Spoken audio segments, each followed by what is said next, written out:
नमस्कार, बहुत स्वागत है आप सभी का। आपके साथ मैं हूं सोनल और आप देख रहे हैं आज शाम 5 बजे तक की बड़ी खबरें। जी हां, इस बुलेटिन में हम आपको बताते हैं विस्तार के साथ वो बड़ी खबरें जो राज्य, देश और विदेश से निकल कर आई है। इनमें वो कौन कौन सी बड़ी खबरें हैं जिनका हम विशेष तौर पर जिक्र करने जा रहे हैं। देश की सबसे बड़ी खबर की बात करें तो ये खबर है झारखंड से। झारखंड के रांची में जिस तरह से प्रदर्शन चल रहा है छात्रों का, पहली खबर हमारी इसी से जुड़ी हुई होगी। छात्रों ने अपनी मांगों को लेकर विधानसभा का घेराव किया है और इस दौरान पुलिस ने छात्रों को रोका और लाठीचार्ज भी किया। वहीं दूसरी खबर का यदि जिक्र करें तो संसद में शोर शराबा जो हुआ उस पर हम बात करेंगे। छात्रों पर लाठीचार्ज और चढ़ावा चोरी को लेकर विपक्ष ने संसद परिसर में प्रदर्शन किया है। दरअसल वहीं केंद्रीय मंत्री रिजिजू ने कहा है कि शाह संसद में जवाब देंगे और विपक्ष को सुनना पड़ेगा।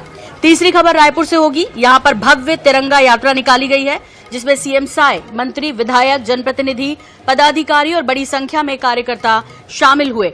चौथी खबर होगी जगदलपुर से। यहां पर जीरम मामले को लेकर अहम सुनवाई हो रही है और इस मामले में बहस अंतिम दौर में है।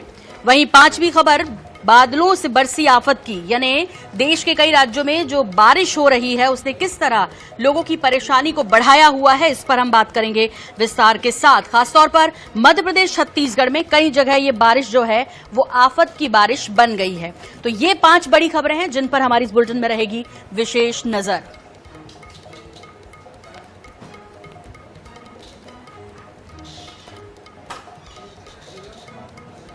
और आइए अब सबसे पहले आपको लिए चलते हैं झारखंड के रांची में, जहां पर छात्रों का विरोध प्रदर्शन देखने को मिल रहा है।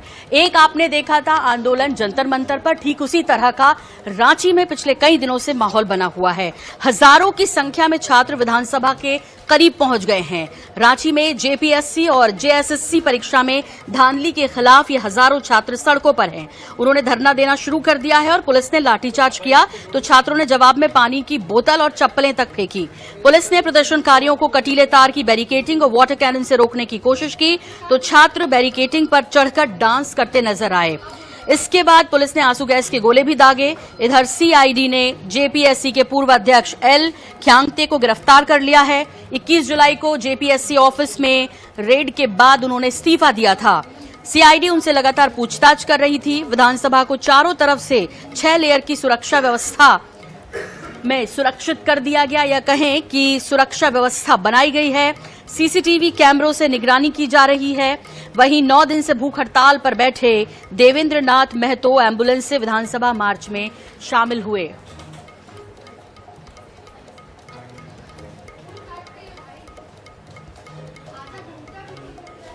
तो ये तस्वीरें हैं जहां एक तरफ जब वाटर कैनन का इस्तेमाल हुआ तो छात्र डांस करते दिखाई दिए, वहीं दूसरी तरफ तमाम बैरिकेड्स को तोड़ते हुए बहुत नजदीक पहुंच गए हैं विधानसभा के।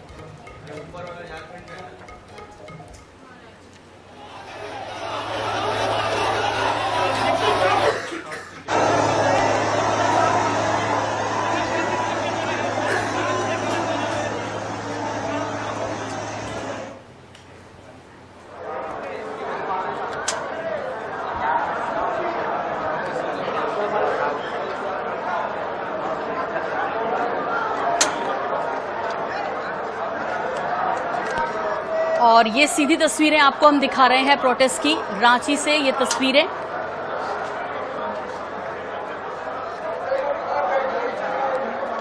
तो जेपीएससी जेएसएससी परीक्षा में धांधली का पूरा मामला है। लंबे वक्त से ये छात्र जो हैं इसी तरह प्रोटेस्ट कर रहे हैं।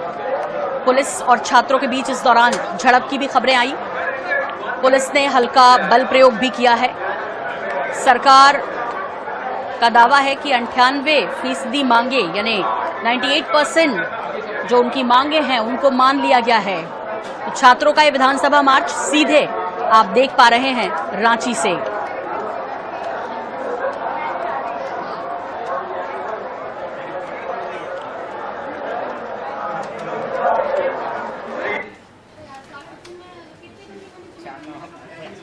तो छात्रों ने प्रण ले लिया है कि वो अपनी मांगे मनवाकर ही यहां से हटेंगे और अब कुछ तस्वीरों के जरिए आपको वहां के हालात दिखाएंगे।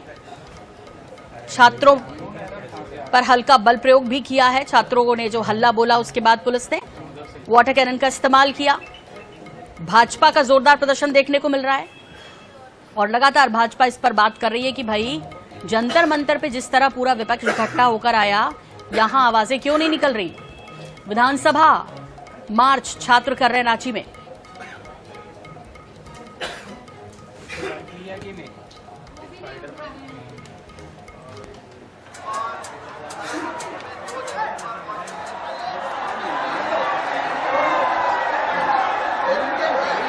तो छात्र कितने उग्र हैं ये तस्वीरों में देखकर अंदाजा लगाया जा सकता है और आर पार के मूड में दिखाई देते हैं छात्र। कुछ छात्र शिबू सोरेन के फोटो लेकर भी यहां पर मार्च में दिखाई दे रहे हैं।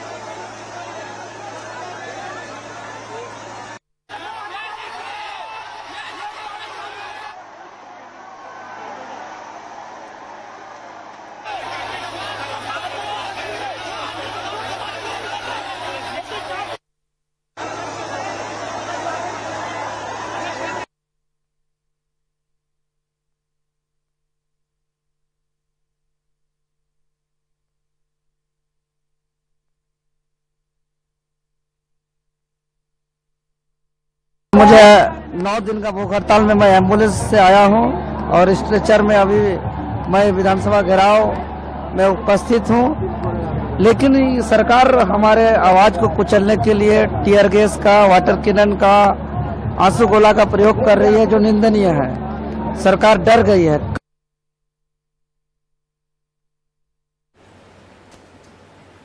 तो कह रहे हैं कि सरकार डर गई है और जब तक हमारी पूरी मांगे नहीं मान ली जाती तब तक हम यहां से नहीं हटेंगे, जबकि सरकार का दावा है कि 98% मांगे छात्रों की मान ली गई है। तो रांची की ये तस्वीरें जो हम आपको दिखा रहे हैं।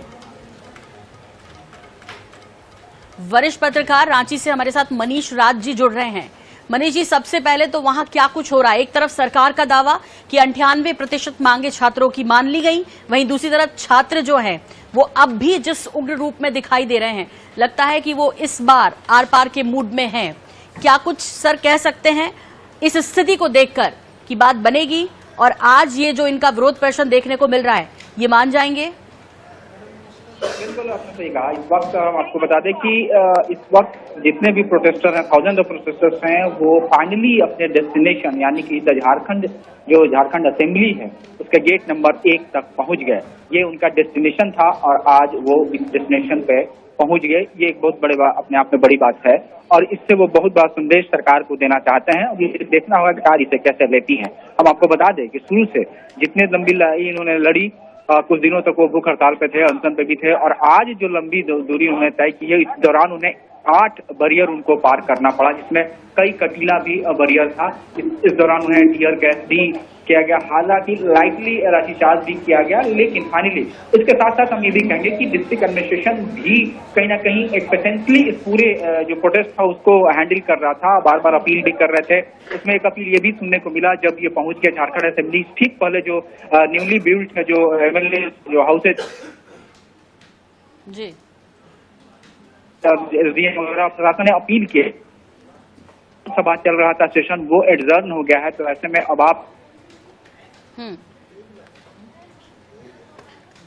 आपकी आवाज ब्रेक हो रही है मनीष जी, और फिलहाल इस पूरी जानकारी के लिए आपका बहुत शुक्रिया। तो आपको बता दें कि अपनी हक की लड़ाई के लिए विधानसभा के बेहद नजदीक रांची से तस्वीरें आप जो देख रहे हैं, छात्र, हालांकि पुलिस ने इन्हें रोकने के लिए हल्का बल प्रयोग भी किया, लेकिन जिस तरह हमारे साथ वरिष्ठ पत्रकार जुड़े हुए थे उन्होंने कहा कि वो चाहते थे लगभग 8 बैरिकेडिंग तोड़ते हुए वो आगे निकल गए। भले ही कटीले तार उनके लिए लगाए गए हों, भले ही टीयर गैस का इस्तेमाल उनके लिए किया गया हो, लेकिन छात्र जो कि लगातार पिछले कई दिनों से अनशन और भूख हड़ताल कर रहे थे, वे विधानसभा तक पहुंच गए।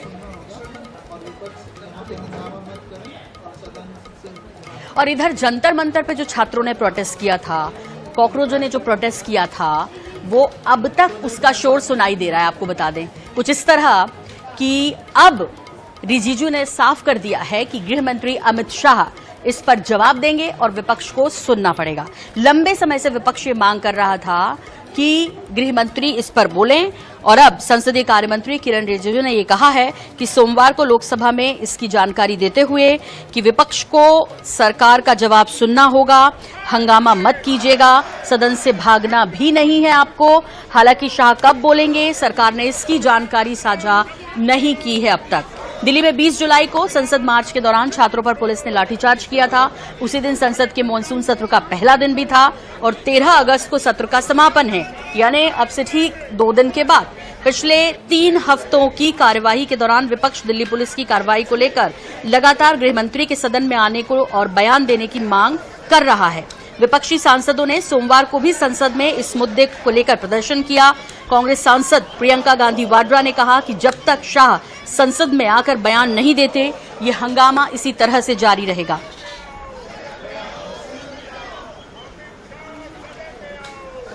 और क्या कुछ कहना है पक्ष और विपक्ष का इस मसले पर, चलिए आपको लेटेस्ट बाइट्स सुनवाते हैं। सिर्फ स्टेटमेंट ही नहीं, होम मिनिस्टर अमित शाह जी पूरा डिबेट डिस्कशन का जवाब भी देंगे।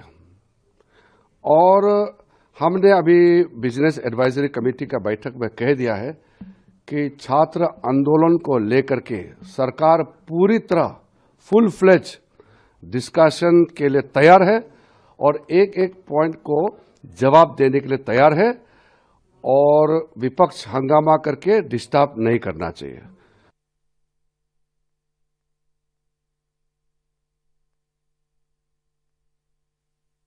स्टूडेंट को बोल रहे हैं माफ कर दिया। एक तरह से तो देश के प्रधान को बच्चों से माफी मांगनी चाहिए कि बच्चे बैठे थे, उस पे पैलेट गन और लाठियां चल रही थी और आप उल्टा चोर कोतवाल को डांटे वाली बात कर रहे हैं। अगर ये इमीडिएट पहले आके अगर होम मिनिस्टर जवाब दे देते। जी पार्लियामेंट में स्टेटमेंट नहीं देंगे तब तक डेडलॉक कंटिन्यू ही रहेगा मेरे ख्याल से। गृह मंत्री जी पार्लियामेंट में स्टेटमेंट नहीं देंगे तब तक डेडलॉक कंटिन्यू ही रहेगा मेरे ख्याल से। गृह मंत्री जी पार्लियामेंट में स्टेटमेंट नहीं देंगे तब तक डेडलॉक कंटिन्यू ही रहेगा मेरे ख्याल से।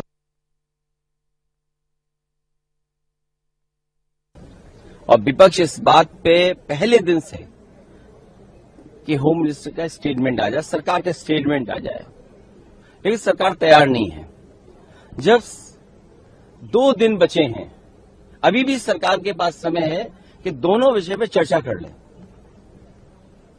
ये सामान्य बात नहीं है कि प्रभु श्री राम जी के चढ़ावे की चोरी हो जाए। करोड़ों लोगों की आस्था के साथ खिलवाड़ हुई है। आस्थावान लोग किस भावना के साथ, श्रद्धा के साथ जो चंदा दिया, चढ़ावा दिया, दक्षिणा दी, उसमें सरकार या बीजेपी के लोग मिले हुए थे। आखिरकार उसका जवाब कौन देगा? जिस श्रद्धा आस्था के खिलवाड़ कर करके इन्होंने सरकार बनाई है, एक बार नहीं न जाने कितनी बार सरकार बनाई, आखिरकार सरकार उस पर चर्चा क्यों नहीं चाहती है?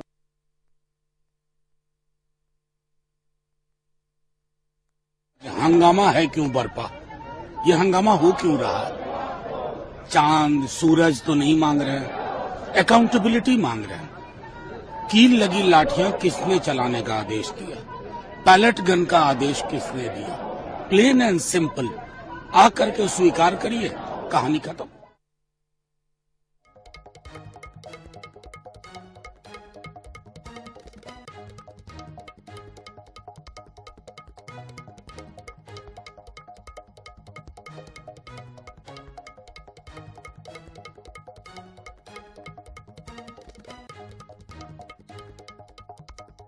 इस वक्त हमारे साथ जुड़ रही हैं एआईसीसी प्रवक्ता टीना रणबीर और जबकि नेहा धवन बीजेपी प्रवक्ता हमारे साथ जुड़ी हुई है। टीना जी, फाइनली जो आप लंबे समय से बोल रहे थे कि गृह मंत्री को आकर बात कहनी चाहिए, जवाब देना चाहिए, और अब सरकार ने कहा है कि वो आएंगे बशर्ते विपक्ष उनको सुने। जी आप सभी को नमस्कार। देखिए, हमने तो 3 बातें रखी थी सदन के अंदर। हम चाहते हैं कि जो छात्रों पर बर्बरता हुई है उसकी जिम्मेदारी गृह मंत्री ले। दूसरा, जो चंदा चोरी पर चर्चा हम चाहते हैं। तीसरा, प्रधानमंत्री सदन में आके माफी मांगे। लेकिन ये गृह मंत्री जी क्यों बच रहे हैं सदन में आने से, क्यों भाग रहे हैं? उनको तो आकर जवाब देना चाहिए ना, उनको माफी मांगनी चाहिए। उल्टा वो माफ कर रहे हैं, बताइए। वो आकर बच्चों को माफ कर रहे हैं, वो रील्स बना रहे हैं। उनको तो सदन में आना चाहिए। इतना समय क्यों व्यर्थ किया? आपने विपक्ष का भी समय व्यर्थ किया। अगर आप जो है सरकार उसी समय पहले दिन से ही आकर अपना पक्ष रखती तो बताती ना कि किसने आदेश दिया। गृह मंत्री जी बताए कि आपने अपनी पुलिस फोर्स को क्या आदेश दिया था कि कील लगे डंडे जो है सर उनके बच्चों को सिर फाड़ दिए जाए, लेकिन ये जवाब नहीं दे रहे थे। लगातार हम कोशिश कर रहे हैं, हम प्रोटेस्ट कर रहे हैं, लेकिन ये धरना चलता रहेगा जब तक गृह मंत्री जी आकर जवाब नहीं देंगे। लेकिन ये सरकार टाल मटोल कर रही है, चाहती ही नहीं है कि सदन चले। इनकी इच्छा ही नहीं, इनकी मंशा सिर्फ और सिर्फ ये है कि लगातार जो टैक्स पेयर का पैसा है वो व्यर्थ हो जाए। वरना इतने समय तक क्यों, इतने लंबे समय तक ये इंतजार कर रहे हैं? लेकिन अभी क्यों बाहर खड़े हुए इंतजार कर रहे हैं कि आप आइए सदन में, आइए, इंतजार कर रहे हैं, आप जवाब दीजिए। उन्होंने एक बात बड़ी जोर दे के कहा है टीना जी की हंगामा मत कीजिएगा, सदन छोड़कर मत जाइएगा और पूरा जवाब सुनिएगा। तो आप लोग तैयार हैं, मतलब ये माने कि अब जो है वो एक स्वास्थ्य चर्चा वहां पर होगी। नेहा धवन जी हमारे साथ हैं इस खबर पर। हम चर्चा से भागते नहीं है, हम चाहते हैं चर्चा हो। जी ठीक, नेहा जी बहुत समय लगा दी, कह रहे हैं कि काफी देर लगा दी आपने, और अब ठीक है आ रहे हैं, पर वो ये कहना चाह रहे हैं कि अभी भी जिस तरह का रवैया है या ये कहा जा रहा है कि हम माफ करेंगे, ये थोड़ा सा कुछ गलत लग रहा है विपक्ष को। सोनल जी देखिए, सबसे पहले तो मैं हमारी साथी प्रवक्ता टीना जी को, और मुझे लगता है कि जिस पार्टी से संबंध रखती हैं उनके सभी नेताओं को, लोकसभा के सदन के क्या रूल एंड रेगुलेशन है, क्या नियम कानून है, और जिस तरह से सांसद इस लोकसभा के सदन की मर्यादा या उसकी जो पुस्तिका है, नियम पुस्तिका है, उससे शायद वाकिफ नहीं है। महत्वपूर्ण बात सोनल जी ये है कि विपक्ष ने कहा कि इस प्रश्न का उत्तर हम फला मंत्री से सुनना चाहेंगे। पहली बात तो लोकसभा के सदन में ये तय विपक्ष नहीं करता है कि वो किसके मुंह से किस प्रश्न का उत्तर जानना चाहते हैं, किसके मुंह से सुनना चाहते हैं। ये मत कहिए सरकार की हम लोग आपको मेरी बात करेंगे या नहीं करेंगे? बीच में मत बोलिए। हम आपका मैं नहीं सुनना चाहते। टीना जी, हम आपका मैं नहीं सुनना चाहते हैं। आपके अगर आपको लग रहा है कि हम जो हैं सदन में बैठे रहे और आकर आपका मैं मन की बात करते हैं। सदन की कार्यवाही बेहतर तरीके से चले, इसकी जिम्मेदारी दोनों की होती है, सत्ता और विपक्ष दोनों पक्ष की होती है। ऐसे में यदि इतने समय तक इंतजार न कराया जाता, या जो इतनी महत्वपूर्ण बात है नेहा जी जिसके लिए पूरा देश मांग कर रहा था, यदि वो मान ली जाती या कह दिया जाता, इतना बड़ा प्रोटेस्ट छात्रों ने किया, तो शायद ये नौबत नहीं आती। ऐसे में जिम्मेदारी दोनों की बनती है। आप दोनों का बहुत शुक्रिया, बहुत धन्यवाद हमारे साथ जुड़ने के लिए।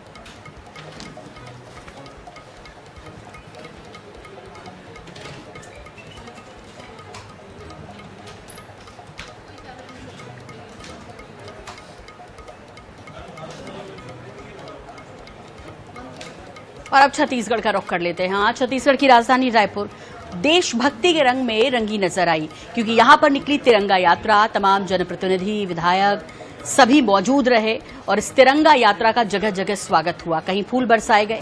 ये शहर के विभिन्न क्षेत्रों से होती हुई चौक चौराहों से होकर निकली।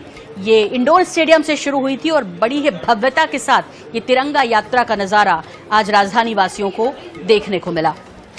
तो हम बात कर रहे हैं छत्तीसगढ़ की राजधानी रायपुर की, जहां पर की मुख्यमंत्री विष्णुदेव साय की मौजूदगी में शहर में भव्य तिरंगा यात्रा निकाली गई।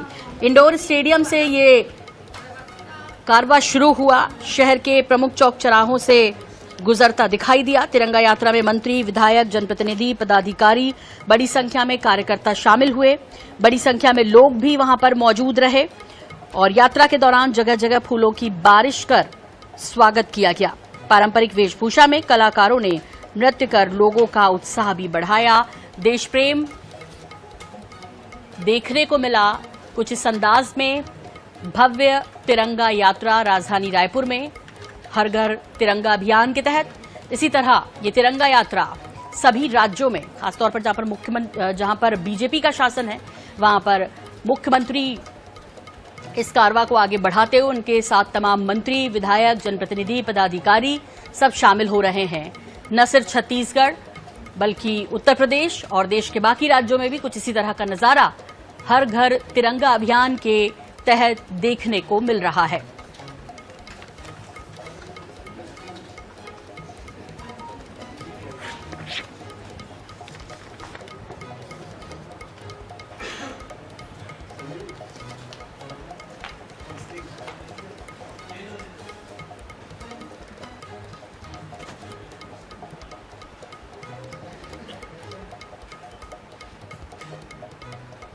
और इधर यदि हम जीरम घाटी नक्सली हमले की बात करें तो इस पर अब अंतिम सुनवाई का दौर चल रहा है और अब जिस तरह की जानकारियां मिल रही है कि अब जल्द ही फैसला आ सकता है। जी हम बात कर रहे हैं जिस तरह से न्यायालय ने अपना फैसला सुरक्षित रख सकता है न्यायालय, ये जानकारी मिल रही है चूंकि अंतिम बहस की तरफ है ये। इस मामले में कुल 11 आरोपियों के खिलाफ अभियोजन चल रहा है, इसमें से एक आरोपी की मृत्यु हो चुकी है जबकि शेष आरोपियों के खिलाफ कोर्ट में सुनवाई जारी है। मुकदमे के दौरान अभियोजन पक्ष ने अपने साक्ष्य प्रस्तुत करते हुए 101 गवाहों के बयान न्यायालय में दर्ज कराए। गवाहों के बयान और अन्य दस्तावेजी साक्ष्यों के आधार पर मामला अंतिम बहस के चरण में पहुंच गया। आज अंतिम बहस के दौरान अभियोजन और बचाव पक्ष अपने अपने अंतिम तर्क कोर्ट के सामने रख रहे हैं। इसके बाद सभी की नजरें न्यायालय के फैसले पर टिकी होगी। आपको बता दें कि झीरम घाटी नक्सली हमला छत्तीसगढ़ के सबसे चर्चित और संवेदनशील मामलों में गिना जाता है। इस प्रकरण की सुनवाई पर प्रदेश ही नहीं बल्कि पूरे देश की नजर है।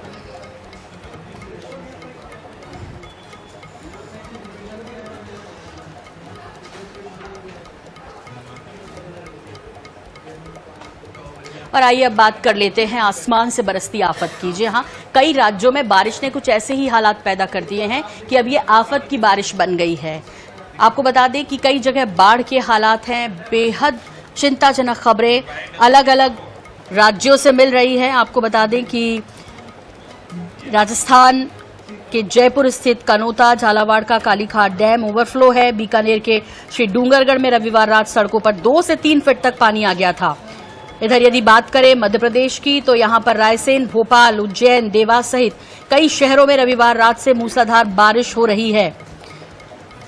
इधर बाड़मेर में भी सड़कें लबालब है। रेलवे स्टेशन, सब्जी मंडी, हॉस्पिटल रोड समेत कई ऐसे इलाके हैं जहां पर 2 से 4 फीट तक पानी भर चुका है। कई जगहों पर दुकानों और घरों में पानी घुसाया है। उत्तर प्रदेश की बात करें तो गंगा, यमुना समेत 10 नदियां खतरे के निशान से ऊपर बह रही हैं। फर्रुखाबाद, बिजनौर में गंगा नदी का पानी हाईवे के ऊपर से बह रहा है और 40 गांव बाढ़ की चपेट में हैं।